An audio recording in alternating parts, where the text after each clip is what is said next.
People need to be free from fear of violence and feel safe wherever they go, regardless of their ethnicity, faith, or sexual orientation. Crime and violence threaten peaceful societies, and even in the world's greatest democracies, corruption, crime, and human rights violations still occur. The United Nations Sustainable Development Goals for 2030 aims to reduce all forms of violence and related death rates across the world by 2030, to end abuse, exploitation, trafficking, violence, and torture against children, to substantially reduce bribery and corruption in all forms, to provide a legal identity for all, including birth registration, to promote and enforce non-discriminatory laws and policies for sustainable development. Former South African President Nelson Mandela said, "Let there be justice for all. Let there be peace for all. Let there be work, bread, water, and salt for all. Let each know that for each, the body, the mind, and the soul have been freed to fulfill themselves." So where did it all begin? A legal system refers to the processes of dealing with offenses and the institutions that enforce and enact these laws. A well-functioning legal system is efficient when it protects human rights and promotes inclusion. Each country has their own legal system with their own laws and institutions. However, human rights are moral principles understood as inalienable. Treaties are agreements recognized under international law that hold those to sign them accountable. Amnesty International found that torture and abuse still exists in 81 countries. Finding common ground, a common agenda, and practical solutions are important steps to manage conflict. Strong laws, equitable judicial systems, and responsible enforcement are also key to maintaining peace. Why does this issue matter? We need to ensure equal access to justice and legal information for all. When legal systems and institutions exclude and discriminate, not only do they violate human rights, but they can also lead to political unrest and violence. Improvements still need to be made to improve the efficiency and adequacy of judicial systems. Who and what are affected? Women and children are amongst the most vulnerable to human trafficking. Anti-discrimination laws ensure the rights of all people to be treated equally. The criminalization of lesbian, gay, bisexual, transgender, and queer people serves as a justification to prosecute and punish people solely for their sexual orientation. So what needs to be done? Social justice is the struggle for the inclusion and equity of all people within social, economic, and political institutions. Promoting opportunities for diversity through social justice movements encourages innovation and improves participation. Access to capital, freedom of movement, and protection from exploitation need legal affirmation to improve the ability for programs to address poverty. If we choose not to act, if we fail to promote peace and put an end to violence, we are subjecting vulnerable populations to injustice. If we do not support efforts to ensure everyone has access to justice, people around the world will continue to find themselves without access to effective, accountable institutions or legal standing under the law. So what can you do? Knowing your rights is the best way to ensure that you receive fair treatment. Get informed about corruption and take a stand against greed by signing petitions. You can start a peace club in your school or attend a peace gathering to show your support for peace. Find out what social justice struggles are and why they are important to you and your community. And don't forget to speak up and stand up for the rights of everyone in society.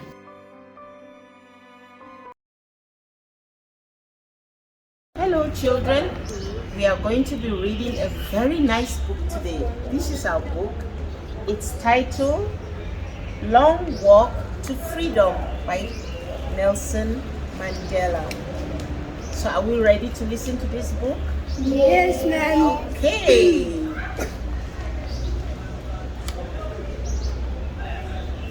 My name is Nelson Mandela.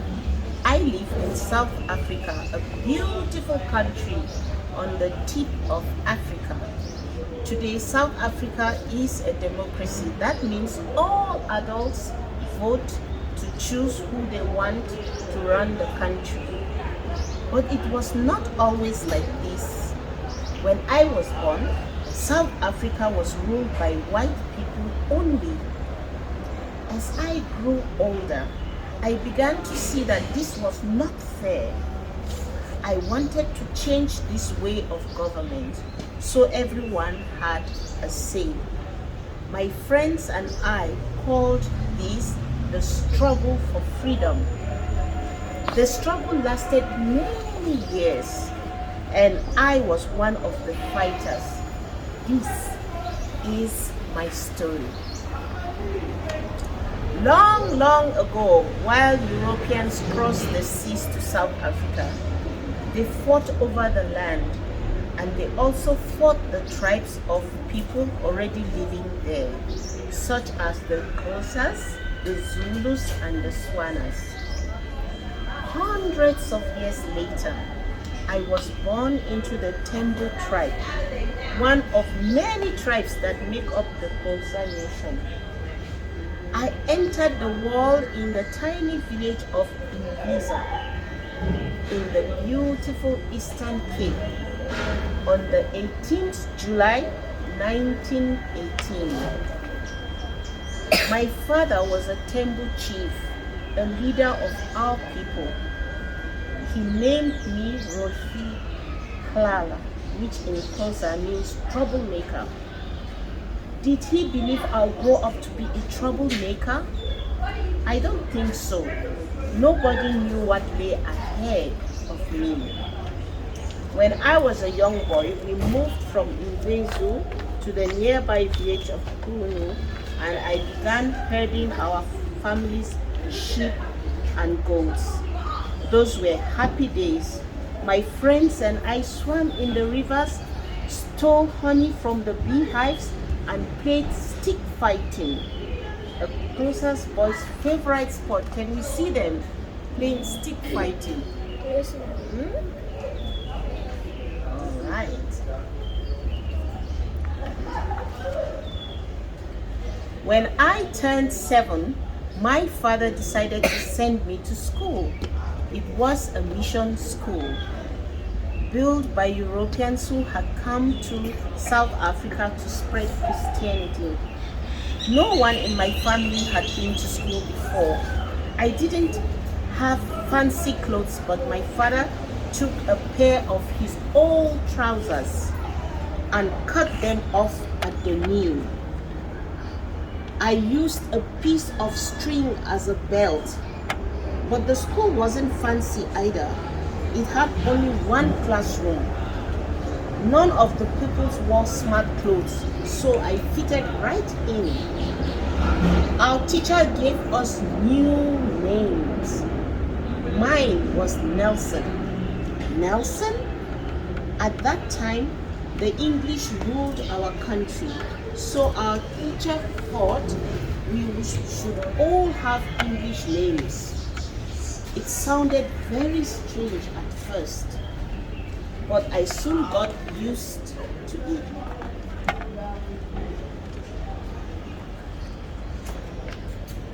My mother taught me. I was learning at school, but I was learning at home as well. My mother told me stories from long ago, full of wise lessons about being kind to others.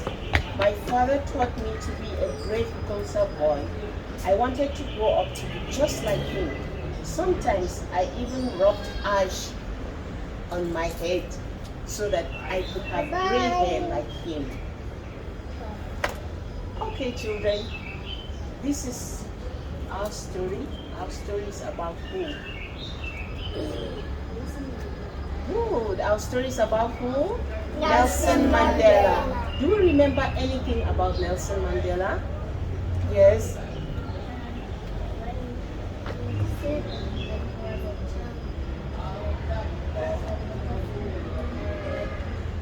Oh, yes, thank you. You said when Nelson Mandela was a child, there was a lot of white people in the country, ruling the country. Yes, what else do you remember about me?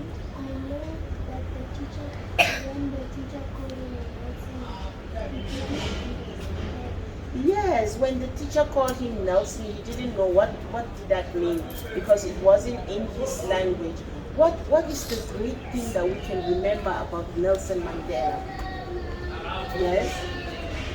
he just wanted to be the same as his father so that he can have gray hair like him. Oh, he wanted to be like his father. Yes, and what else? He liked playing stick fighting. Do we know what language he spoke? What was his language? Yes? No. No. No. Xhosa. Yes, he was Xhosa, right? Okay, so do we want to, what else can we say about Nelson Mandela?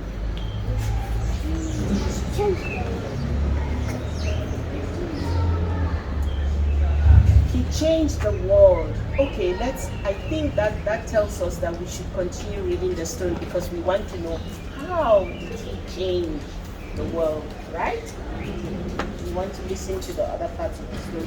So I'm going to jump a few pages because I want you to listen to the part where he changed the world. So Nelson Mandela, his father died and then he had to stay with his uncle.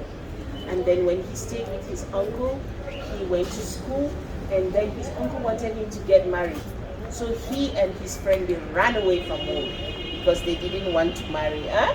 So let's see what happened when they ran away.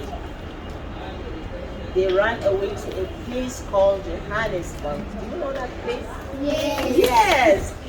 All right, so Johannesburg was over 700 kilometers away. It was known to all Xhosas as Ikoli, the place of gold. There, we would find jobs and make new lives. It was an adventure. And we set off full of hope and excitement for the future towards the twinkling lights of the big city. The city was bigger than we could ever have imagined. Everywhere we looked, there were people. There were so many people in Johannesburg. But those, everywhere we looked, there were people, shops and cars. But those smart shops and expensive cars belonged to white people. Most black people were poor. I went to live in Alexandra Township, just outside the city, where the tiny houses had no electricity or running water, and the roads were just dusty paths. Life was hard in Alexandra, but it became home to me. Justice stayed in Johannesburg for a while, but after a few years, Uncle Yongi died and Justice returned to the Eastern Cape to take over as chief. So can we see where he was staying in Johannesburg? Does it look nice? But Johannesburg was full of beautiful shops and smart cars, you know, and smartly dressed people. But this is where he was staying.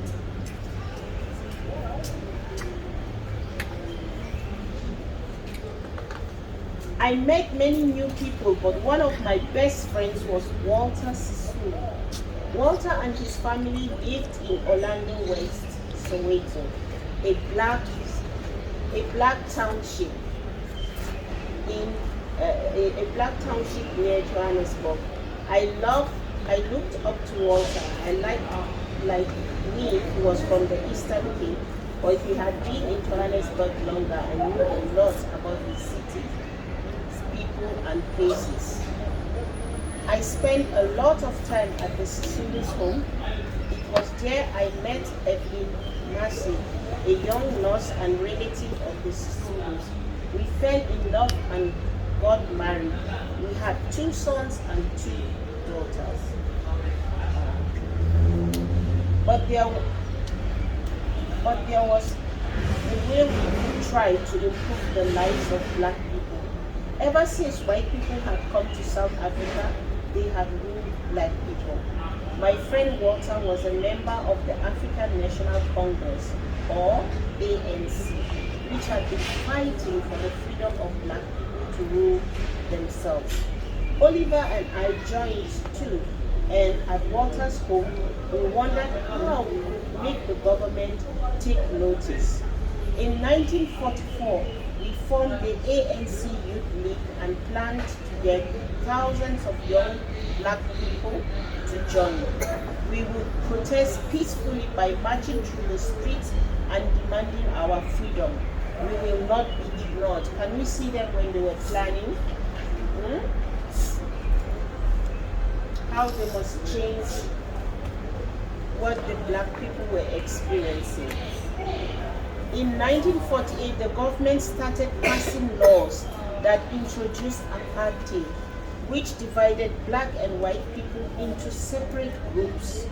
White people lived in suburbs, while black people lived in townships.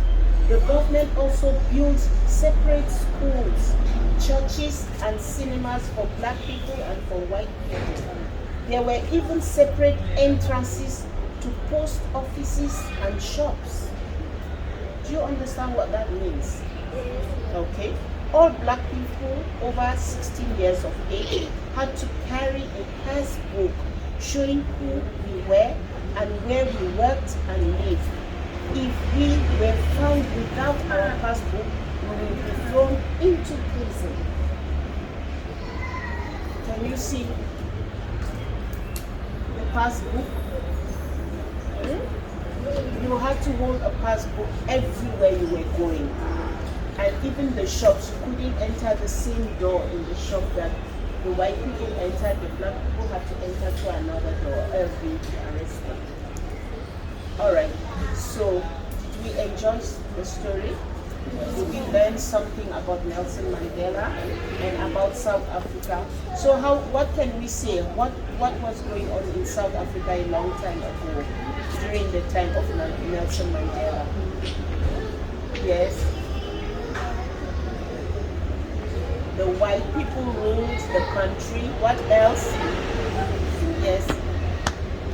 Yes. The black people were suffering. That's what people is saying. And then, yes? Okay. How did Nelson Mandela and his friends, what did they want to do to make changes in what was happening? Yes.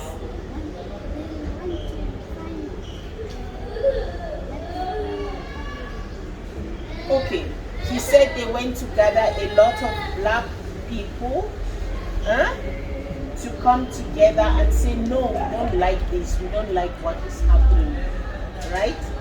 Okay, is there any question you want to ask about the story? And what do you think about this story? Yes?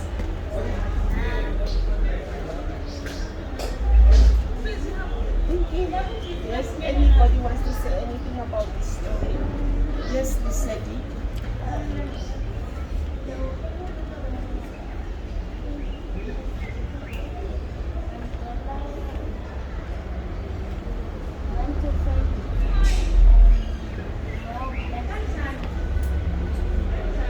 Help to fight, right? Yes, he went to find more black people. What can we say about when Mandela was going to school? Is it the same as when we went to school? What did his father do? How was his uniform? Yes, Tante. His